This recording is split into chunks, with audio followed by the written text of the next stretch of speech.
So, I've been having some relationship issues all my life. And I specifically romantic relationships. And I was wondering if we could process some issues. Sure. Great. So I've come up with core issues that seem to be patterns that I repeat. And they're exhausting.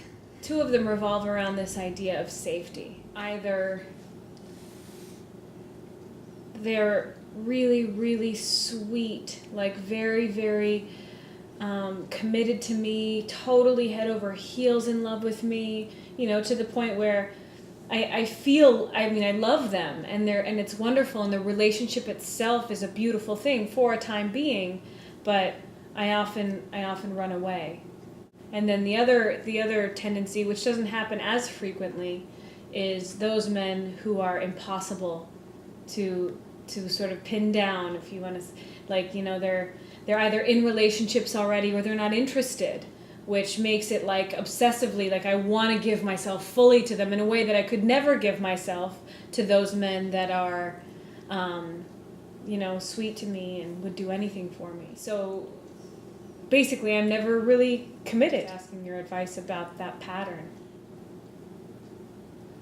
Both variations, both extremes. What's the underlying safety of them both? Well, and you may not see it yet. Yeah. Well, I see the safety in wanting men that are unattainable, in giving myself, and because there's a desire in me to commit, to like totally be with someone, and there's a great proportional fear of that as well. Yes. I can tell myself I'm trying to commit when I know on some level that commitment's impossible. Yes. Or that I'm being crushed, Yes.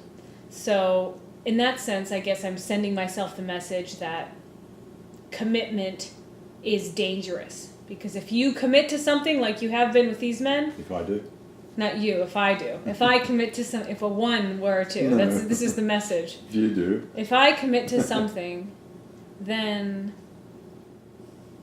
it's going to hurt. Then it's going to be, it's bad to commit because all it does is end in pain and frustration. And it's one-sided. I do see that in some way I'm sending myself a message. See, even if it's not you that's being hurt, their commitment to you is ending in pain. Yeah. So to avoid the pain, you seek safety. And the way you seek safety is that in both cases you're in control. How am I in control? When I'm in that space, when I'm desiring the man who's unattainable or impossible, I feel out of control. I got it, but who picks them? Well, I do. So who's in control? You're in control of picking men who let you feel out of control because you can't control them. But they're not actually there to be out of control with, so it's safe. Okay, and then the other side of that is that I pick men that I can control. You're in close proximity, the close proximity relationships, you're clearly in control of, and they're in a submissive role with you. Yes, and their submissiveness is that they seek your dominance, which leaves you safe. The option that you don't pick is someone you can have deep commitment with who you can't control. That's a scary thing just to hear. Bingo. There's your fear. And a little earlier you said that you do want to give yourself in commitment to committed relationship. Now, we'll come back to that.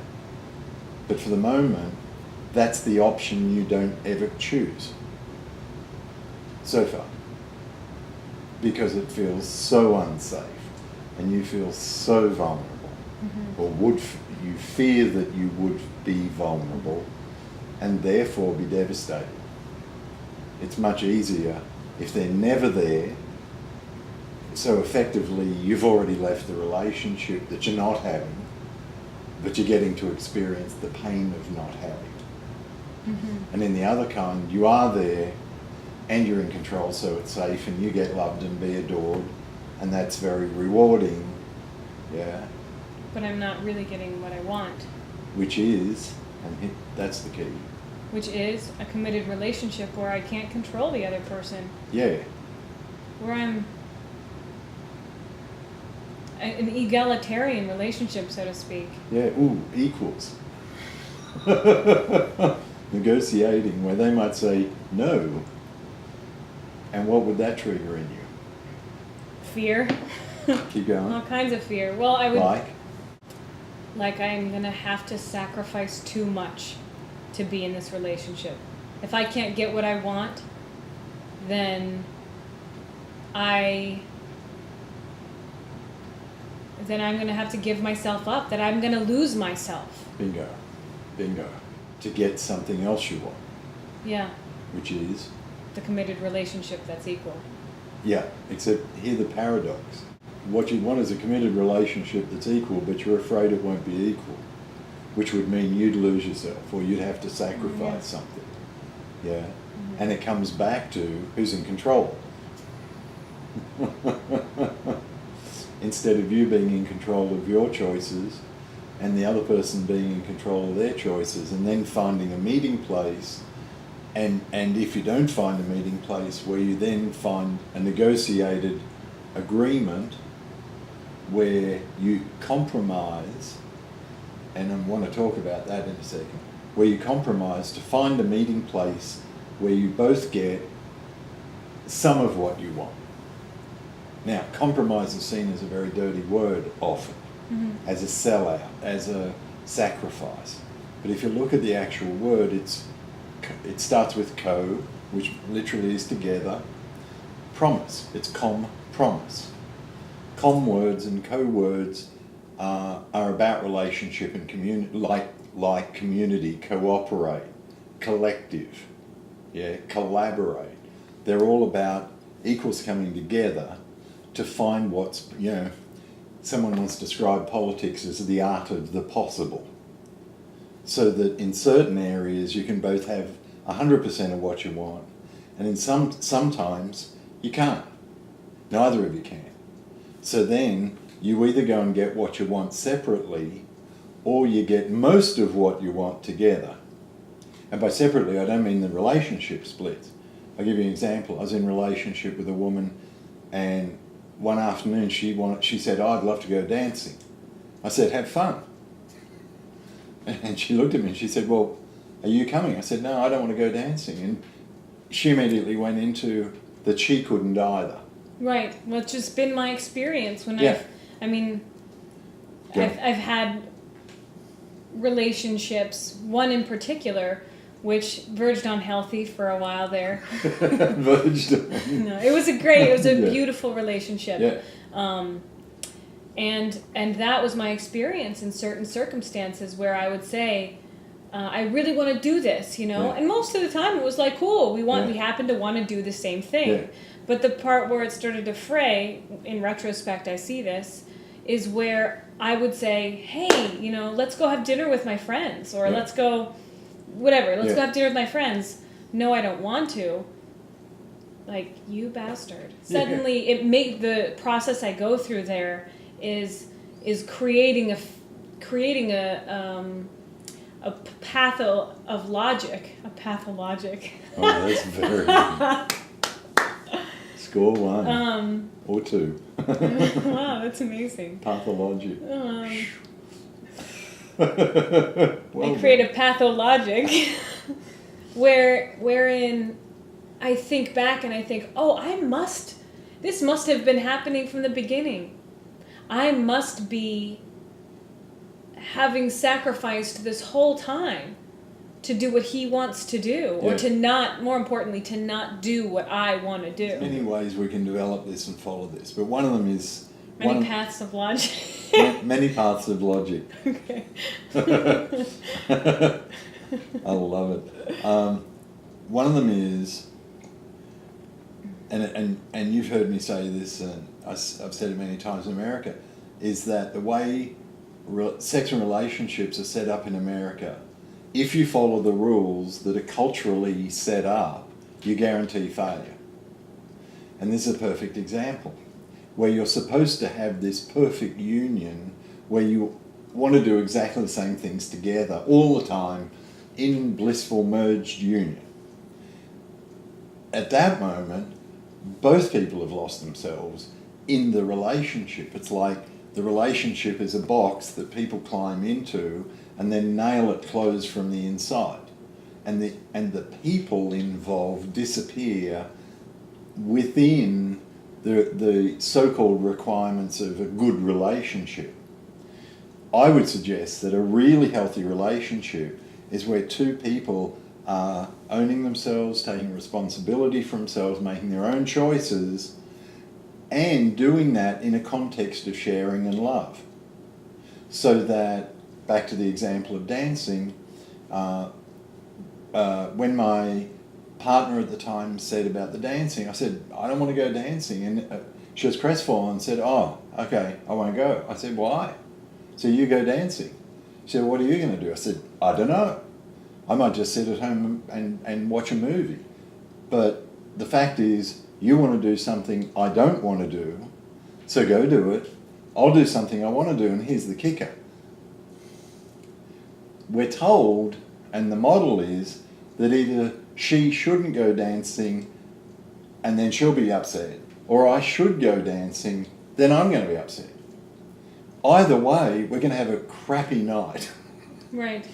But what happened was she went dancing, I forget, let's watch the movie, and then at the end of the evening, she comes back from dancing buzzing, excited. I've just seen a great movie, I'm buzzing, excited, and we get to share the different experiences we had, and that grows the sharing, that grows the fact that we're both individuals relating. Right.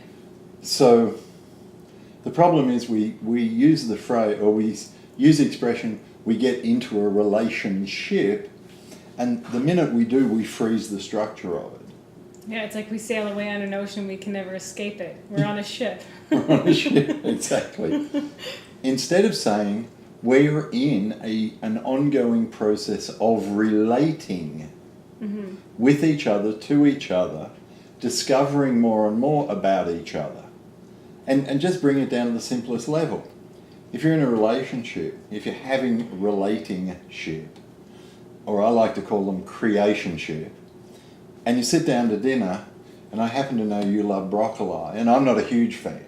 So if you cook dinner, and that included a big mess of broccoli, and I only have a little bit, that's my taste. You have a different taste. Is that going to spoil the meal? Hold on, speaking of meals. Excuse me. Sorry. She's very honest. There is no BS. And no, I'm not editing that. Okay, because go it ahead. made a good, if somewhat noisy point. Well, that's right. That's why I wanted to stop for a second and pause. Perhaps it was the broccoli.